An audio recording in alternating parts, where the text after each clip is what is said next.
Hi, I'm Meta Spencer. Today, let's go to New Brunswick to a French university and speak with a philosophy professor about money. How about that? He's somebody who writes a lot about the way bad guys are running the world, corporations and capitalism and offshore tax havens and other kinds of crookedness that we have to worry about and how to solve. So, this is Professor Alain Deneault. Have I pronounced your name right, sir? Yes, thank you. All right, good, Hi. close enough. All right, we're just going to get acquainted. I'm always in the lookout for new friends, and he's going to be a friend of mine by the time we're through in 1 hour. Okay, he's written books about things like globalization, and he's written about tax havens, which to me, the thing that rings a bell is this Pandora Papers. Pandora Papers. Yeah, maybe we'll get around to that. But I want to start off, if you don't mind, with something from your ancient past. And my ancient past, because I'm a sociologist, retired professor of sociology, U of T, Toronto. And I, once upon a time, was able to call George Simmel a member of my own tribe, because sociologists like to claim that Simmel was really a sociologist. And there are lots of very important sociological works that have been stimulated by his work. But I noticed that maybe it was your PhD thesis, was it, about the philosophy of money by George Simmel? Well, that obviously ties into globalization and to another thing, things of that kind.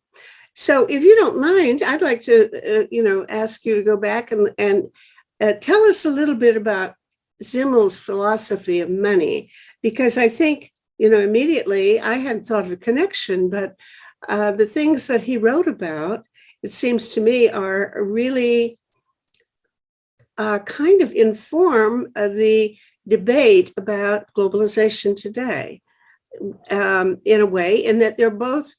I think that Simmel had a sort of a dilemma, he could see money both as potentially as good, having good effects and bad effects. And I think that globalization has both good and bad effects. And in a way is do it for some of the reasons that he depicted in talking about money in general. So give me a refresher course on George Simmel's philosophy of money. And my assistant just asked me a few minutes ago, Adam asked me, tell me about Simmel. Well, I went blank, I couldn't do it.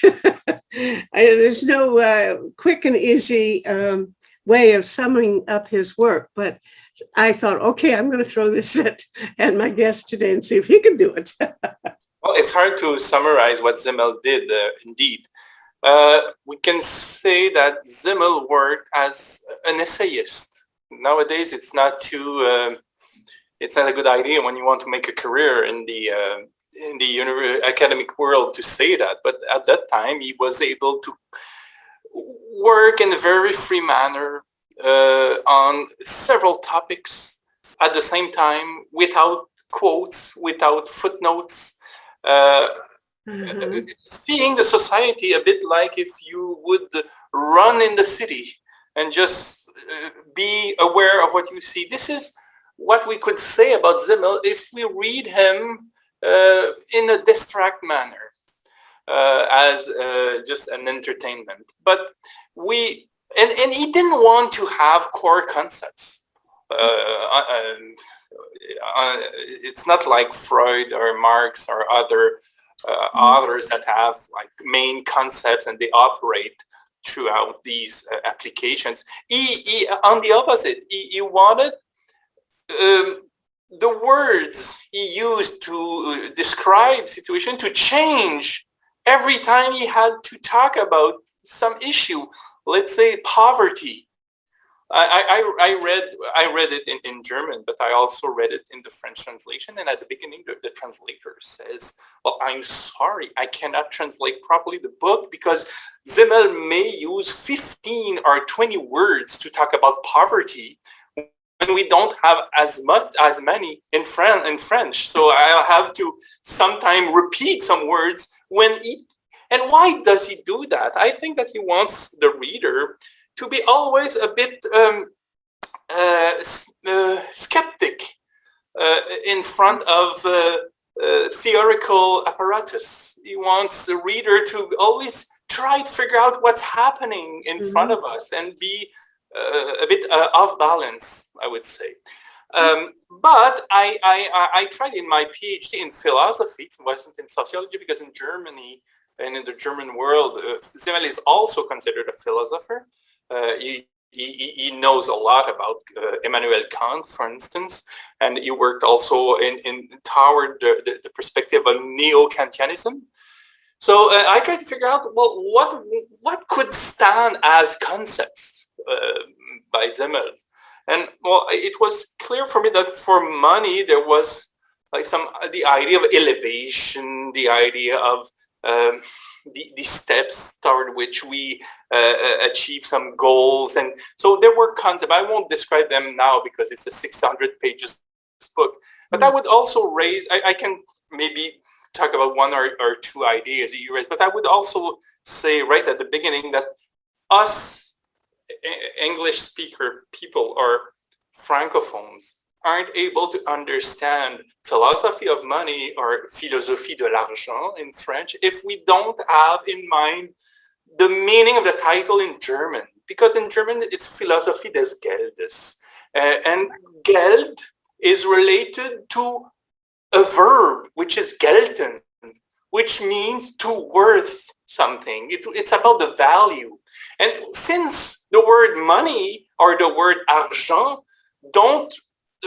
aren't related to that chain of signification about what has value, what worth, we don't understand that Simmel actually writing this funny book, Philosophy of Money, Philosophie des Geldes, he was actually interfering with debates that occurred in the German world at that time, at the end of the 19th century, because you had all this movement of the Wertphilosophie, the movement about philosophy of values. What does it mean when we say that an idea has a value? It's valuable. I don't know if in English, my English is not that good. I don't know if in English we say it's valuable to say something, but in French we'll say, oh, c'est valable, c'est une idée valable, this idea has a value. Or we'll say in German, es gilt. Es gilt, wenn man etwas sagt. It has value. And so what Simmel wanted to do is to operate a very tight relationship between the register of ideas and the empiristic register.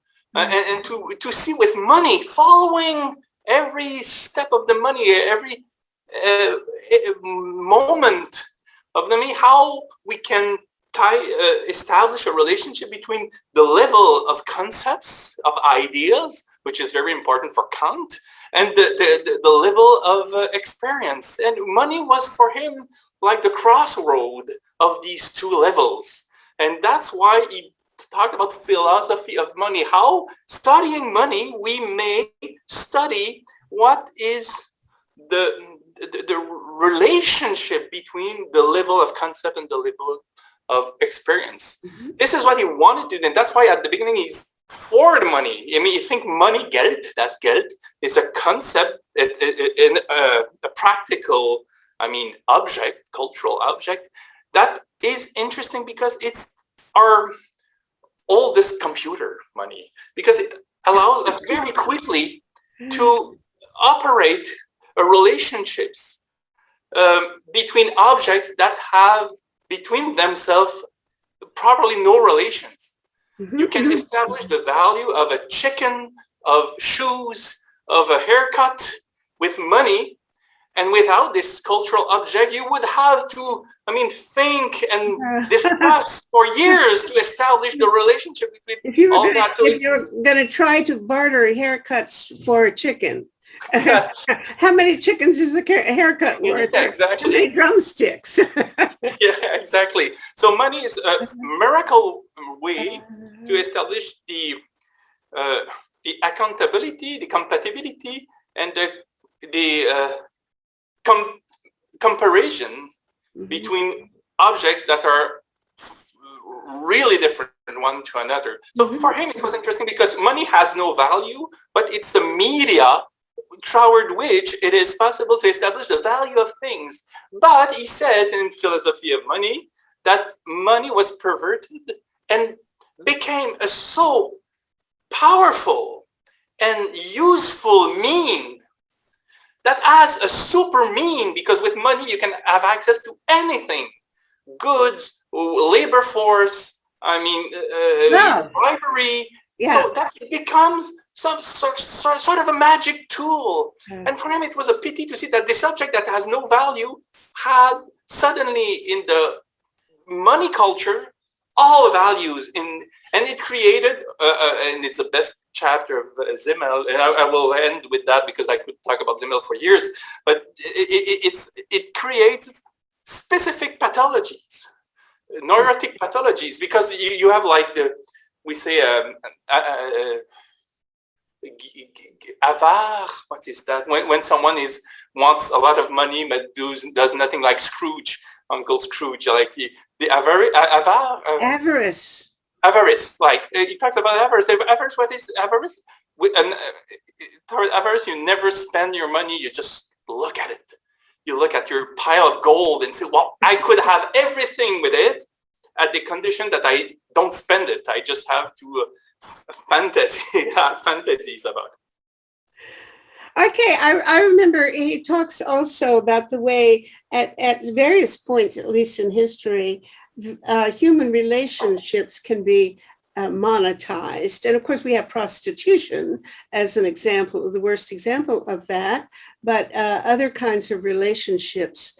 And this is, he talks about the way money can, in a way, free us, because you can take your money and spend your time, for example, doing something different. So you have more choice. If you can convert your money into your time and effort and labor into money, then you can do different things and so on. So in a way, it frees us. But at the same time, by becoming part of the system of money, we become we lose all individuality. We're kind of caught up in a system in which our lives are totally beyond our own control. So we lose freedom, and it's this paradoxical situation of money being both a source of freedom and a source of degradation, or a loss of maybe some important qualities of our spiritual and emotional lives, that I find very interesting. And then that's what made me think about globalization in the same way, in that I don't know, if I took a poll, how many of my peace friends would be pro-globalization, how many would be anti. We're always one or the other. We're hardly ever a mixture, that I think if the people who are thinking of globalization as a financial or economic transformation of the world generally think of it as a bad thing because it screws the workers and so on. But those, and I tend to think of it more as a cultural phenomenon, the spread of ideas and ways of life, and the ability of people to understand each other. I mean, you and I now on Zoom can talk in a way that probably 20 years ago we wouldn't have this conversation. And it's a wonderful thing that we can do this. I just rejoice every day, 4 days a week, that I get to do this. So it's a dual, blessing and a curse. And I don't know which side to come down on, but I think it really does have both aspects. Do you, or do you come down on one side or another? Well, when we read Jacques Gélina, which is a sociologist in Quebec, he insisted on the fact that in French we have two words to talk about globalization. We have mondialisation and globalisation. And if I try to translate them in a transliterate way, we would have worldization and globalization. And for him, worldization, with this root concept, the world, has centuries. I mean, it's about relationships with respect to science, culture. I mean, even all kind of techniques, migration. I mean, it existed for centuries. And well, we know that in science and in arts, it's not possible to study a culture without considering the influence that came from abroad, in Spain, in France, in Great Britain. I mean, in the US, it's always about influences, and also, and the globalization is more related to the recent development of commerce. In order to circumvent and bypass the struggles that occur in the working places in the Western world. The idea of globalization is to say, well, we had like unions that achieve some strikes. I mean, voted for governments that were, let's say, a bit on the left wing. We had also the competition with the Eastern world during the Cold War, and it was important to convince people that, well, capitalism was better for them than communism, so we'll give some like clear advantages about, I mean, the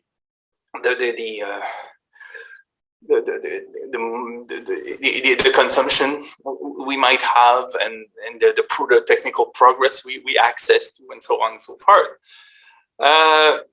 And well, regarding the globalization as such nowadays, after decades of post Cold War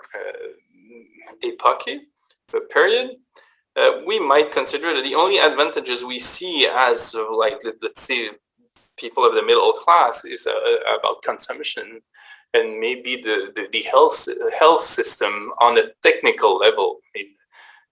But if we see it globally, we see that globalization is the cause of a lot of social and economic problems, and political problems too. I mean, states nowadays are totally weak when time comes to struggle against a virus, against the collapse of banks, about ecology. I mean, and why? Because the multinational corporations that are actually private sovereignties, it's not only about, I mean, doing industrial work and making business. It's about being a power, being a force, being a sovereignty. For me, I mean, Chevron is a sovereignty. Microsoft is a sovereignty. I mean, they exercise a specific type of power worldwide. And you know that if Justin Trudeau has to meet with the main shareholder of a multinational company, well, he will be the one who will be nervous. So, that's wonderful. I like that. Yeah. So we are in a system where multinational corporations are in a position in which they may, if they want, circumvent all the type of constraints that exist in a society, and that allow this society to operate more or less properly. So if they want to hire children, well, they'll go in convenient jurisdiction where you can hire children. If they want to pollute, they'll go where you can pollute. If they want to avoid taxation, they'll go where taxation may be avoided, and so on and so forth. If they want to have access to natural resources, they'll go in a country where it's easy to bribe and to have access to natural resources, and so on and so forth, or have access to weapons and the private armies to have access to these resources. So they operate in a very sovereign manner, and that is globalization. The globalization is more about private sovereignties that are at stake than states. Okay. Now let's tease apart some things. I will, for the purpose of this conversation, set aside my affinity for cultural globalization, which I think has many benefits, but clearly some deficit problems too. But then let's just take this notion of globalization and divide it into two components. That is the issue of capitalism as such, and the question of making capitalism accountable, and the issue of corporate dominance, sovereignty, and the power of corporations. Because I just had yesterday a rather shocking in terms of friendship. It was on the verge of being a hostile comment from a dear friend. By email, so we'll patch it up, it's fine. But I had said something that sounded vaguely or in favor of somebody who, well, actually Jordan Peterson, who to her was just horrible because he sounded like he was defending capitalism.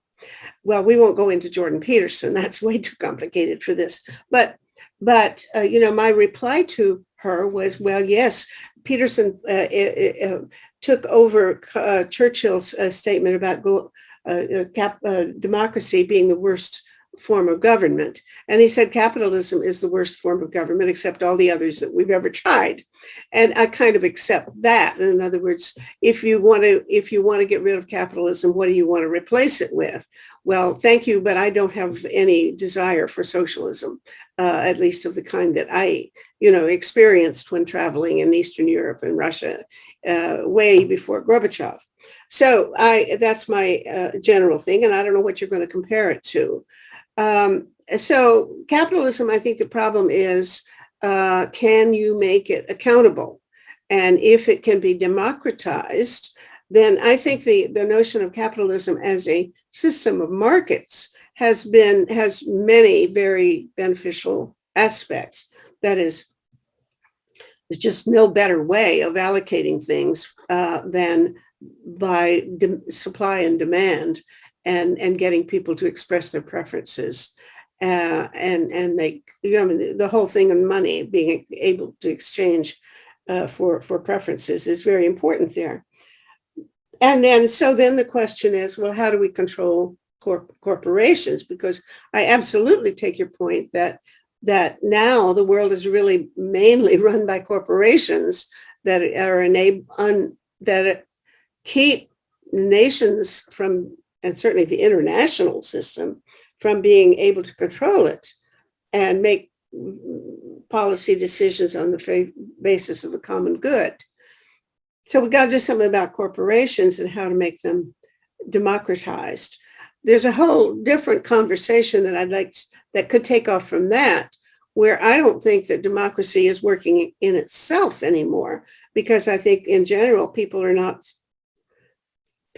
do not even vote for their own common interests or they do counterproductive things, and that you can't count on voters to make good decisions. But so if we turned it over to voters, I'm not even sure that would be an improvement anymore.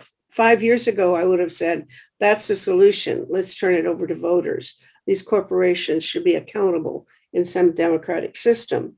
Now, I'm not sure I believe that. But let's talk about how to fix the broken system. I don't want to go back to socialism, at least of the kind that I've ever seen before. And I don't know what else you've got. If you have a proposal, let me know. I would think some kind of regulation by government of the economic system. But I'm in over my head. Okay, so that's my problem. How do we solve the problems of globalization what's your proposal? That's a lot of questions. I would need how many days do we have? We have about 50 minutes. Well, I could say, a couple of things. I like the fact that you talk directly about capitalism. whether we're for or against that regime, because we happened to do that a few decades ago. I mean, people that were fighting against capitalism or people that were defending it were talking about it that way. It was about capitalism. And since a few decades, we have euphemism to talk about capitalism. We talk about the globalization, the free world, and so all kind of like concepts that don't help us to understand the global reality. What is capitalism about? It's about capital. It's not too harsh to say that. I mean, it's in the word. There are two elements in the word capitalism. There's capital and ism.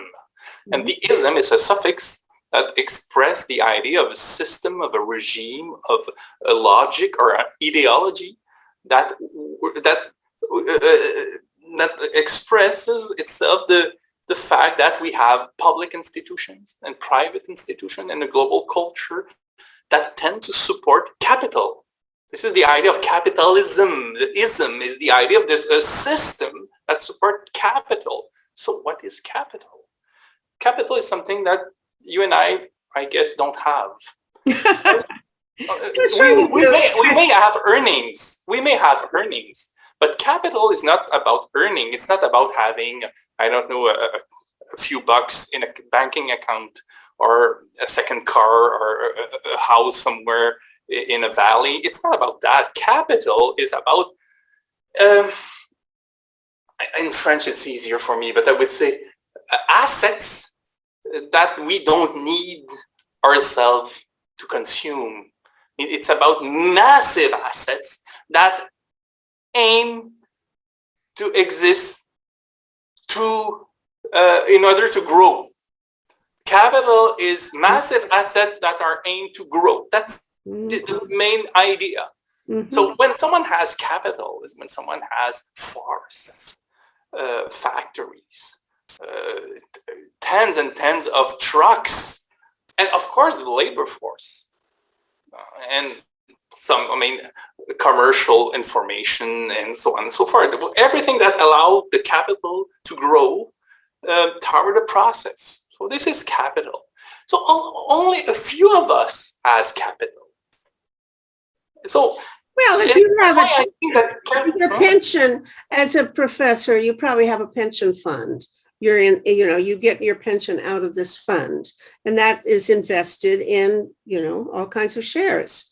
So, you may not personally have any stocks in your, your bank deposit box, but I think we all have. Yeah, I would say that capitalism benefits from my earning more than the opposite. And it remains earning. It's not capital for me. It is capital when it's not the financial system that gives me a lot. It's my money that is being borrowed by the financial system in order to create billionaires. And at that level, that money becomes capital, but not at ours. Okay. At our level, it is earning, it is wages, it is all we need to live in a good or less good manner. But it's about having access to means that benefit to us. But depending, and I talk about the 20% of the world that is in this situation. 80% of the world cannot talk as we do it nowadays. Yes, and they suffer from that system. That system is very violent. But listen, if the stock market crashes and all of these corporations go belly up and so on, then you will feel it. I will feel it. Yeah, I think because we're stuck in it, we're enrolled in it, but we didn't choose it. It wasn't democratic at all. Oh, of course it's not. That's the whole problem. How do we get out of it? Yeah. But the idea is just to understand that capitalism is not about democracy. Because capitalism is a system that allows an oligarchy to benefit from growth and to concentrate assets in a so spectacular way that we didn't see it in previous history. This is what capitalism is about. And well, it's interesting to see that capitalism operates to create maybe not monopolies, but oligopols that work exactly like monopolies. I mean, my great grandfather would say that way. The father of my Right. used to sell sodas like Coca-Cola, and it was possible at that time just to be in Eastern Ontario and you produce your own soda and to live from it just because you sell it in your community. Now it's impossible because you have all those brands that take all the place. I mean, you wouldn't live in a small area making soda because capitalism was able to take over all these small commerces. Mm-hmm. We know that when Walmart arrives in the community, it's a disaster for the small businesses. And nobody except the shareholders of the company benefit from that. Absolutely nobody. So it creates poverty. So the idea of globalization is to concentrate assets in the form of capital and not in the form of wages, earning, and means for the people. This is quite clear, and it's artificially done. Like let's talk about the origin of multinational corporations. Mainly, it was in the oil industry. After the First World War, you had this cartel in the Middle East between France, the UK, the US corporations, and oil could have been at that time an industry led by a lot of companies. You could have small businesses owning small installations and just selling what they produce on a small scale. And so it would have been easy for states to control it. But they created monsters that gathered in sort of, we could say, trusts, and were able to control the market so that oil became a specific good that they were the only one to sell. So they created sort of a monopoly in that cartel that was called Iraq Petroleum Company, and there were the as-is agreement and the red line agreement that are well known. And it created the multinational as a body that is artificially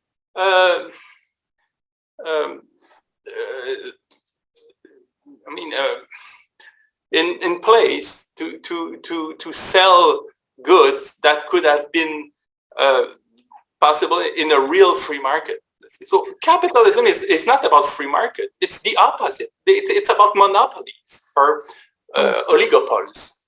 Well, originally it was about free market, but I would say now the technology is such that it's so complicated that you could not have, somebody in his, well, you say people started Microsoft in their garage or something.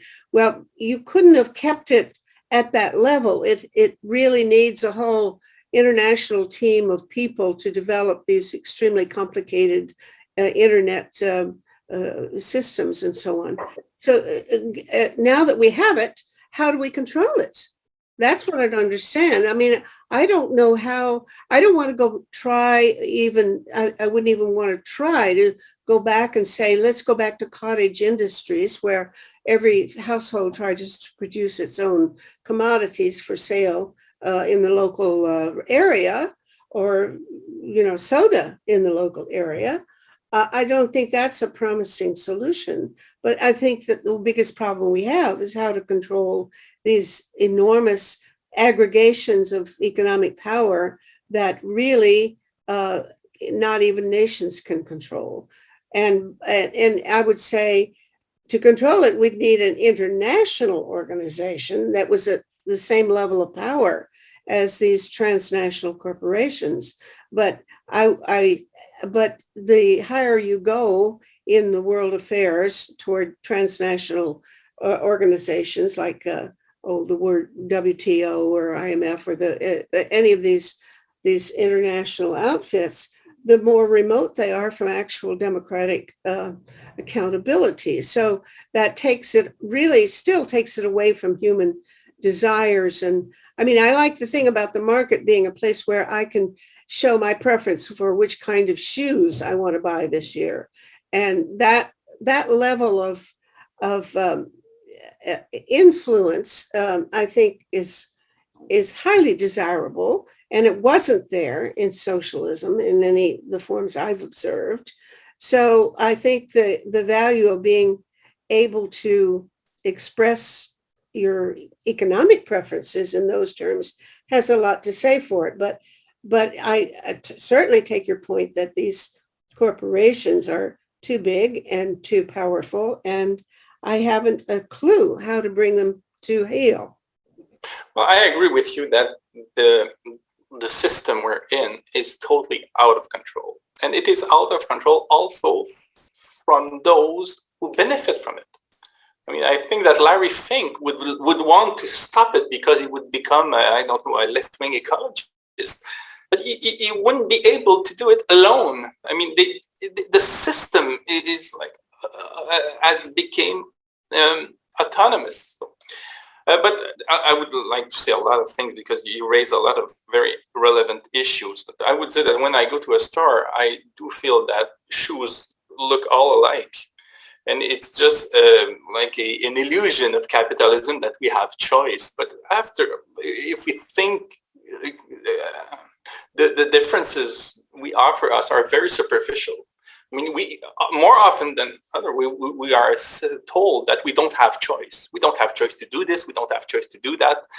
And since we're not all rich, we have not a lot of choices in capitalism. And if you are part of the 80% of the world that suffers from that system very deeply and that is poor, you don't have choice at all. I mean, you don't have the illusion of choice even. But what is interesting here is that since this system is out of control, it has cancer. I mean, this regime is sick and it is collapsing in front of our own eyes on an ecological point of view. I mean, this system wants to grow and always to grow on what was the growth the year before, because we think of growing in terms of percentage.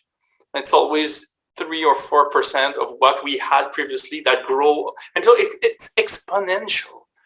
Like if you take the energy that we spend in the world since the beginning of the Industrial Revolution, half of this energy was used since 1992.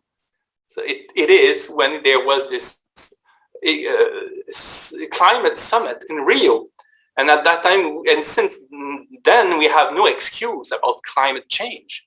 We know since 1992 worldwide that this is a real problem, a real issue. I mean, the level of water is going up.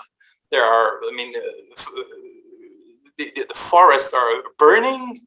I mean, you have all these hurricanes and all these, I mean, this ecological phenomenon related to climate change, related also to the loss of biodiversity. The crisis, the health crisis we're in is related to the lack of biodiversity, because animals are giving us some virus that we didn't have before because the biodiversity was important enough, and so on and so forth. So if you take Marie-Monique Robin, a French journalist, she's talking about the 21st century as being an epidemia of pandemic.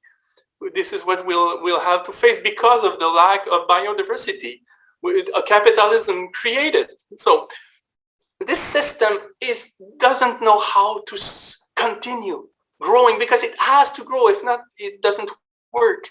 And so we dig for oil 3,000 meters under the water, under the sea, without knowing what will be the consequences if there's an oil spill. We find gas. We look for gas in rocks, in the tar sands. We don't know how to continue this irresponsible system. And I do think that the future, I'm not talking about communism and Stalinism and Lenin, I'm talking about the 21st century. The 21st century will force us. It's not about a political choice or a preference. It will be about a fact. What we call in psychoanalysis the reality. Jacques Lacan was talking about le réel, what is real. It's something that is stronger than us. Or Hannah Arendt was talking about, in French, in her book in English, she was talking in French about la force des choses. It was a French expression that she put in her work in English, la force des choses. It means that there are some political issues that we don't deliberate about. It's not about choosing between some ism, socialism or capitalism or whatever, liberalism or anarchism. No, it's not. It's about being forced to face an issue because it's stronger than any kind of human deliberation, and we'll be facing in our century, in a few decades, and it's the youth knows that about eco-anxiety. We'll face some issues that will mean also the collapse of capitalism, and so the geopolitics will be concentrated in regions. Because we'll be all like people were in Western Canada this summer. All of a sudden, there will be a crisis. Trees will be burning. The agriculture won't work as previously because it will be so hot, or so there will be so much rain, or I don't know, new species, or whatever that we'll have to, among the people that are in the community we're in, find ways to survive. Because capitalism will have destroyed everything it can. And this is what we're facing as a future, as a reality. And we'll have to create new models. And I'm not afraid about capitalism. I'm afraid about racism. I'm afraid about extreme right. I'm afraid about fascism. I'm afraid that in that context where we'll be afraid of what we're losing, about the crisis we're in, you'll have people like Donald Trump or like big mouth that will yell orders or that will create like tensions in order to have power. And I do hope that people will build relationships on regional solidarities in order just to survive. Say, well, who we are, what are our talents, what are our skills, what are our abilities, and what are our needs, what are our goals, and how can we achieve that where we are, and to see afterward if we can build confederation of regional powers. I think that we're going toward that. I will agree with 90% of what you say, but the word regional really puts me off. For one thing, if we're learning anything at all, if we have anything urgent to learn about climate change and about pandemics, it is that you can't just be regional. You're going to, if whatever starts in one place is going to have implications elsewhere.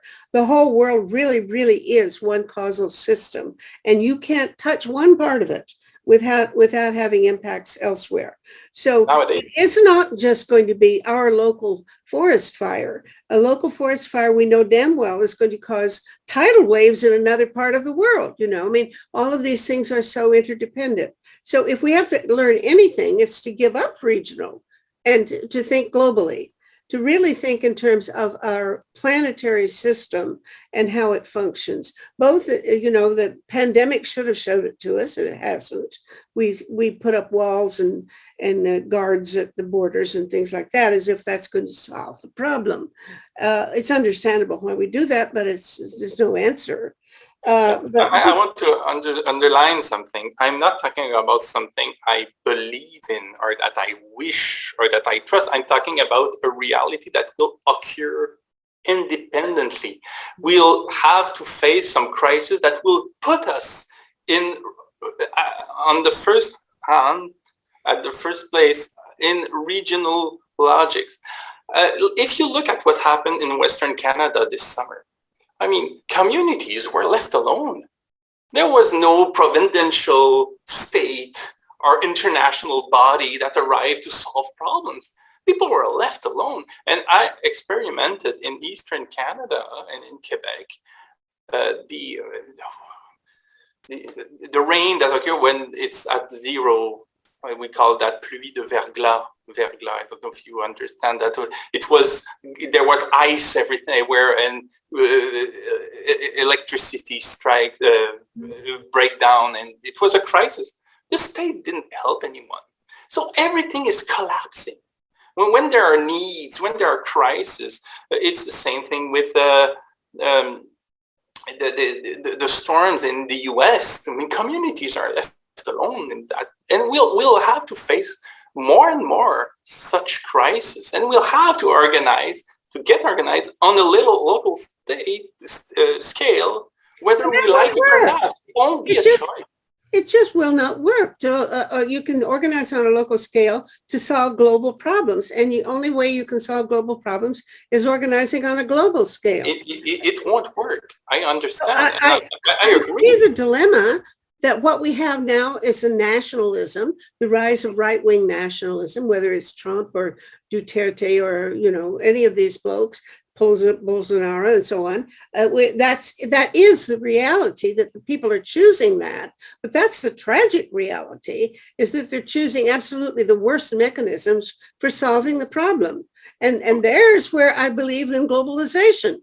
We have to think globally. We have to organize globally, and doing it on a local basis really won't work.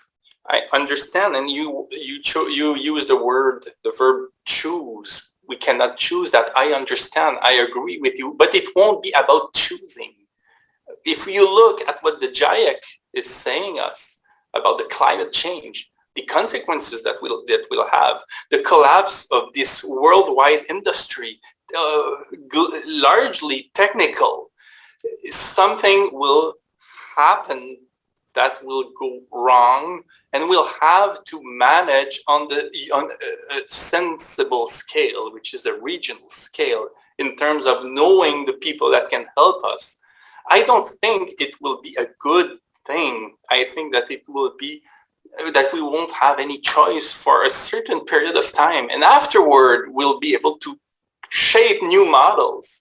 But we're facing in the 21st century the perspective of a huge crisis. I mean, scientists, natural scientists are telling us that we never saw that in a million years. I mean, 30% of the birds in Europe disappeared in a few decades. I mean, bees are disappearing. It is terrible. I mean, what's happening, it's not only historical, it's more than that. I mean, in million years, we didn't see that. So we'll have to face huge crisis. And what we consider to be the normality today will be souvenirs. It will be like memories. And we'll have to create all kind of structures that will be relevant in the context we're facing then. Yeah, but they won't work because, if you have, for example, methane melting in the Arctic, that's my number one fear. At the moment, the thing I'm most afraid of is that there's methane at the bottom of the Arctic Ocean on the East Siberian Shelf and Saratov Sea and so on, that's going to come up. It's going to come up maybe within a year within a very short period of time. And then it's going to be really game over. Now, there is absolutely nothing in the world that a local person in Quebec or Toronto or wherever could do about that. The only thing that can be done is to anticipate what may happen and do global climate change efforts that will brighten the clouds or do other things to actually, maybe even this business of spewing sulfur into the stratosphere, which is an appalling idea, but God knows what we have to do, but we have to do something, has to be global, can't be local. And that is, and I would pin all my hopes on having conversations with people like you, but every day of the week, or 4 days a week now, I do it with people in various countries and all over the world. I have this conversation, and I want to, if we can begin to form a community of people transnationally who see that the only solution is a transnational solution, form people have often talked about parallel governments, a shadow government outside of the UN that actually makes recommendations and policies. And then when you see that there is nobody else who has any good ideas, maybe they'll say, okay, come to this outfit. And those are smart people talking sensibly. I don't know. But I agree with you. It's a paradox, but I agree with you. If we, in French, it would be so easier, but I will try to put it clearly. As long as we have the possibility to organize worldwide policies about climate, yes, it has to be managed at that scale. Of course, it won't be regional. What I'm talking about is the consequences of the fact that no government is doing it. And it doesn't work since decades. And scientists are already telling us that it is already too late. Because the effect of the gas that are put in the sky will occur in 10 years. And we'll have methane out of the Arctic, and so on and so on. So we already know that we're in a process in which governments will be totally they will do exactly what they've done for Western Canada this summer. That means nothing. And this system will collapse. Okay, I have to agree with you in a certain sense. I mean, right now, every day I turn on the television and say, is Biden going to get his infrastructure bill through? No, I doubt that he's going to get it through. He's not going to get enough money to do the climate change works that John Kerry would actually even try to do. I don't know that John Kerry is anywhere near where it needs to be, but nevertheless, even he's not going to be able to do what he needs to do, et cetera. So governments are hamstrung by somebody like a guy named Manchin in West Virginia, who's a coal miner. Oh, now that one guy can stop all kinds of things. So we've got a governmental challenge that is just constitutionally screwed. I mean, if you don't set up a system that works, then you have no hope.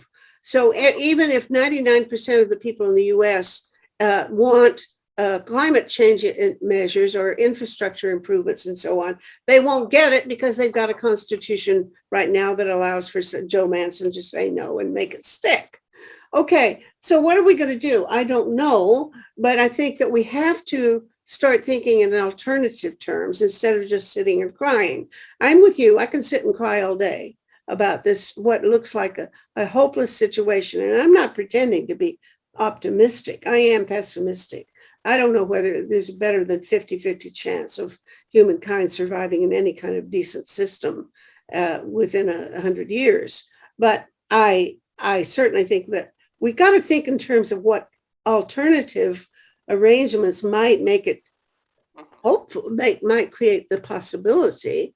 And I think that just having conversations like this with you and with other people, including the guy who's in charge of all the methane in the bottom of the Arctic, that if we can get the people who know a thing or two to actually come together and say, here's our plan, here's our game plan, then, that's the only way I know to work. Well, you said about regionalism that it wouldn't work. I totally agree, because it will be only the reality that will force people to think on this scale. But what I do think that doesn't work is capitalism as such, because capitalism led us to that system. It's the Industrial Revolution that was the beginning of this whole process that became out of control. And so that system... What would you have had other... I mean, I don't disagree with you, but I also say, then compare what else could be set up that would work. You tell me. If you don't want capitalism, give me an alternative. Well, because I don't have one.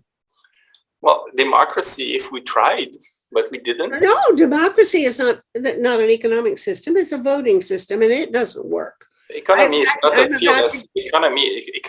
a field as such. Economists made us believe that economy was something apart. I mean, politics and economy and ecology and culture and sociology are all, together. It's experts come on television shows to tell us that economy is something specific, technical, but it's not at all. I mean, it's only about politics. It's about who works, at which condition, and who benefit from this work, and who has access to growth, and who has access to goods, and it's all about politics. I mean, economy is not at all. It's a concept. Democracy, I'm sorry, doesn't have the answer either. Oh God, I wish it did. I believed in democracy like you wouldn't believe all my life. I believed in democracy. That's like, oh, but it's not working because we could try it at least. We didn't have, there are no democratic system. I think that people become smarter when they have decision to make, not when we tell us all day long what they have to do. And also, I would say that we're, old enough to know that, life is complicated. I mean, there's no system, like magic system, that will solve everything as an insurance policy or I don't know what. I mean, it's about, struggling each day for the values we have, and let's go on. And as long as we have the possibility to hope that on a global level that there will be policies that would help us stop the process of global warming, let's do it. But let's also be prepared to a day that might come sooner than we think, where everything will collapse, everything. And we'll have to organize a bit in improvisation on regional areas, because it will start to call our neighbor and our mayor and the people we know to organize. And it will be a failure. It will be a failure, but let's be prepared. Because if we don't see it coming, it will be worse. That's the only thing I see. I don't think that the regional thing or local thing has any solution at all. Anyway, it's not a solution, it's a problem, but we'll have to face that problem. It will be our problem. I mean, if everything collapses, what do? You'll call Ottawa, there will be nobody responding. There will only be symbols of the Queen. That's it. Because she'll still be alive in 50 years, as we know. This has been fun. I'd like to keep it up all day, but it's time. Okay. Thank you very much. And now we've made acquaintances, and I say I have a new friend. Thank you very much. Okay, you're my friend. Okay. Bye now. Bye. Take care.